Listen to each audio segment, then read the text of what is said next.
जीतने वाले कोई अलग काम नहीं करते, वे हर काम को अलग ढंग से करते हैं। और आज मैं आपको शिव खेरा की बुक यू कैन विन से जीतने वाले लोगों के 5 गुण बताने वाला हूं। पर आगे बढ़ने से पहले अगर आप इस चैनल पर नए हैं तो चैनल को सब्सक्राइब कर लीजिए ताकि आप आने वाली सभी वीडियो से फायदा उठा सके। तो बिना किसी देरी की करते हैं काम की बात। Number 1, attitude. हार्वर्ड यूनिवर्सिटी में एक स्टडी के दौरान पता चला कि 85% लोगों को प्रमोशन उनके एटीट्यूड के कारण मिलता है। केवल 15% लोगों को प्रमोशन उनकी नॉलेज और इंटेलिजेंस के कारण मिलता है। आपके एटीट्यूड का आपकी जिंदगी में कितना बड़ा रोल है, यह समझने के लिए मैं आपको एक कहानी सुनाता हूँ। डेविड जब अपने भाई से मिलने गया तो उसे पता चला कि वहाँ पर एक राक्षस की दहशत है। डेविड ने कहा, आप लोग उस राक्षस से लड़ते क्यों नहीं है? उसके भाई ने कहा, वो राक्षस इतना बड़ा है कि उसे मारा नहीं जा सकता। डेविड ने जवाब देते हुए कहा कि आप सभी लोग गलत हैं। सच तो यह है कि वह राक्षस इतना बड़ा है कि उस पर लगाया गया एक भी निशाना चूक नहीं सकता। इसके बाद डेविड उस राक्षस से लड़ा और उसने एक गुलेल से उसे मार डाला। यहाँ से आप समझ ही गए होंगे कि आपका एटीट्यूड ही आपको जिंदगी में विनर बनाता है। अगर आप अपनी जिंदगी में मौजूद किसी भी समस्या से बाहर आना चाहते हैं तो उस समस्या के प्रति अपना एक पॉजिटिव एटीट्यूड बनाइए। Next, opportunity grabber.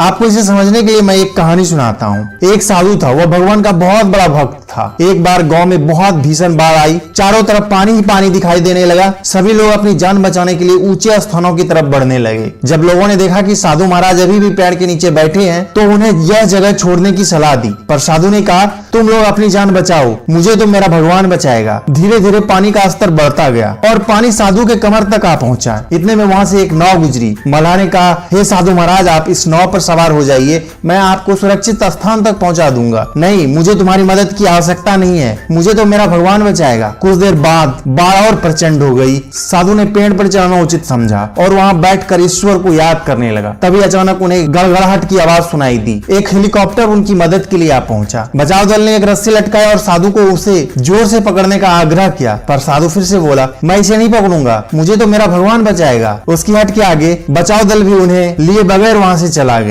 कुछ ही देर में पेड़ बाढ़ की धारा में बह गया और साधु की मृत्यु हो गई। मरने के बाद साधु महाराज स्वर्ग पहुंचे और भगवान से बोले, हे प्रभु, मैंने तुम्हारी पूरी लगन के साथ आराधना की, तपस्या की, पर जब मैं पानी में डूबकर मर रहा था तब तुम मुझे बचाने क्यों नहीं आए? भगवान बोले, मैं तुम्हारी रक्षा करने के लिए 1 नहीं 3 बार आया। पहला ग्रामीण के रूप में, दूसरा नाविक के रूप में, तीसरा बचाव दल के रूप में, किंतु तुम मेरे इन अवसरों को पहचान नहीं पाए। दोस्तों, इस जीवन में हमें ईश्वर कई अवसर देते हैं। इन अवसरों की प्रकृति कुछ ऐसी होती है कि वे किसी की प्रतीक्षा नहीं करते। वे एक दौड़ते हुए घोड़े के समान होते हैं जो हमारे सामने से तेजी से गुजरते हैं। यदि हम उन्हें पहचान कर उनका लाभ उठा लेते हैं तो वे हमें हमारी मंजिल तक पहुंचा देते हैं, अन्यथा हमें बाद में पछताना ही पड़ता है। Next, ready for success. अगर आप किसी भी कामयाब इंसान की सफलता की कहानी जानेंगे तो आप पाएंगे कि वह इंसान बहुत सी असफलताओं को पार करके कामयाब बना।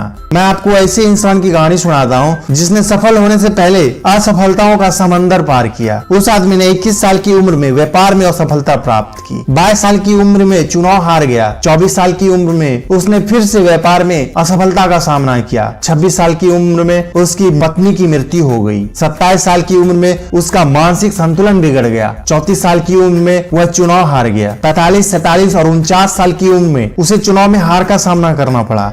लेकिन 52 साल की उम्र में वह अमेरिका का राष्ट्रपति चुना गया। उस व्यक्ति का नाम अब्राहम लिंकन था।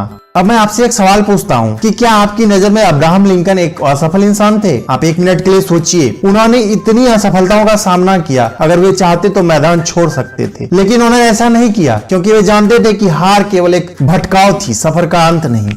आप अपने बारे में क्या सोचते हैं, यह बात आपकी जिंदगी में बहुत अधिक मायने रखती है। अगर आप सोचते हैं कि आप अपनी जिंदगी में कुछ नहीं कर सकते तो आप कभी भी कुछ बड़ा हासिल नहीं कर पाएंगे। वहीं दूसरी ओर अगर आप चाहते हैं कि आप अपनी जिंदगी में बहुत कुछ कर सकते हैं तो आप सच में बहुत कुछ कर जाएंगे। इसलिए आपका ध्यान हमेशा हाई सेल्फ स्टीम की तरफ होना चाहिए। सेल्फ स्टीम आपके काम करने की क्षमता को बढ़ा सकता है। आपको अच्छे तरीके से समझाने के लिए मैं आपको हाई सेल्फ स्टीम और लो सेल्फ स्टीम वाले लोगों में अंतर बता देता हूँ। हाई सेल्फ स्टीम वाले लोगों के पास बात करने के लिए क्रिएटिव आइडिया होते हैं। उन्हें दूसरों की फिक्र होती है। इनके पास हमेशा ही बात करने के लिए काम की बातें होती है और वे गिवर होते हैं। लो सेल्फ स्टीम वाले लोग आइडिया के बजाय लोगों की बातें करते हैं। ये दूसरों के बारे में कभी कुछ नहीं सोचते। ये अक्सर ही दूसरे लोगों से आर्ग्यू करते हैं। ये लोग गिवर नहीं, टेकर होते हैं। अब आप समझ ही गए होंगे कि आपके पास हाई सेल्फ स्टीम होना कितना जरूरी है। Next, goal setting. क्या आपने कभी सोचा है कि ज्यादातर लोग विनर क्यों नहीं बन पाते? असलियत में उन्हें पता ही नहीं होता कि उन्हें क्या चाहिए, यानी कि उनके पास कोई गोल नहीं होता। एक बार एक यात्री ने एक चौराहे पर आकर एक व्यक्ति से पूछा, यह रास्ता कहाँ जाता है? उस व्यक्ति ने पलटकर पूछा, तुम कहाँ जाना चाहते हो? उस यात्री ने कहा, मैं नहीं जानता। यह सुनकर वह व्यक्ति बोला, फिर तो कोई भी रास्ता पकड़ लो, क्या फर्क पड़ता है? लेखक के अनुसार आपका गोल स्मार्ट होना चाहिए। मैं आपको स्मार्ट का मतलब अच्छे तरीके से समझा देता हूँ। एस फॉर स्पेसिफिक, यानी कि स्पष्ट। फॉर एग्जाम्पल, अगर आप वजन घटाने की सोच रहे हैं तो यह सिर्फ एक इच्छा है। यह गोल तब बनेगा जब आप ये तय कर लेंगे कि आप कितने दिनों में वजन घटाएंगे। एम फॉर मेजरेबल, यानी कि जिसे मापा जा सके। अगर आप अपने गोल को माप नहीं सकते तो आप उसे प्राप्त भी नहीं कर सकते। ए फॉर अचीवेबल, यानी कि हासिल करने के काबिल। आपका गोल कठिनाइयों से भरा होना चाहिए लेकिन नामुमकिन नहीं। आर फॉर रियलिस्टिक, यानी कि वास्तविक। अगर कोई इंसान एक दिन में 20 केजी वजन घटाना चाहे तो यह असंभव है, इसलिए आपका गोल वास्तविक होना चाहिए। टी फॉर टाइम बॉन्ड, यानी कि समयबद्ध। आपको आपके काम शुरू करने का समय और खत्म करने का समय पता होना चाहिए। अब आप समझ ही गए होंगे कि आपका गोल स्मार्ट क्यों होना चाहिए। Next, vision.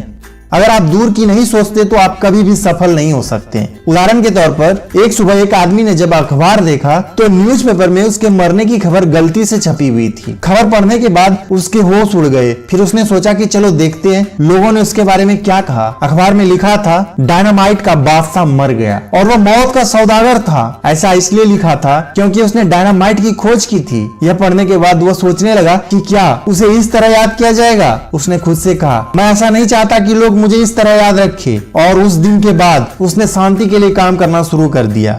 उस व्यक्ति का नाम अल्फ्रेड नोबेल था और उसका विजन ही था कि आज उसे नोबेल पुरस्कार के लिए याद किया जाता है। सफल होने के लिए आपको आपकी कीमत पता होनी चाहिए और विजन क्लियर होना चाहिए। दोस्तों, आपको ये वीडियो कैसा लगा हमें कमेंट करके जरूर बताएं। वीडियो को लाइक करें, शेयर करें और चैनल को सब्सक्राइब करें। तो मिलते हैं अगले वीडियो में। Thanks for watching.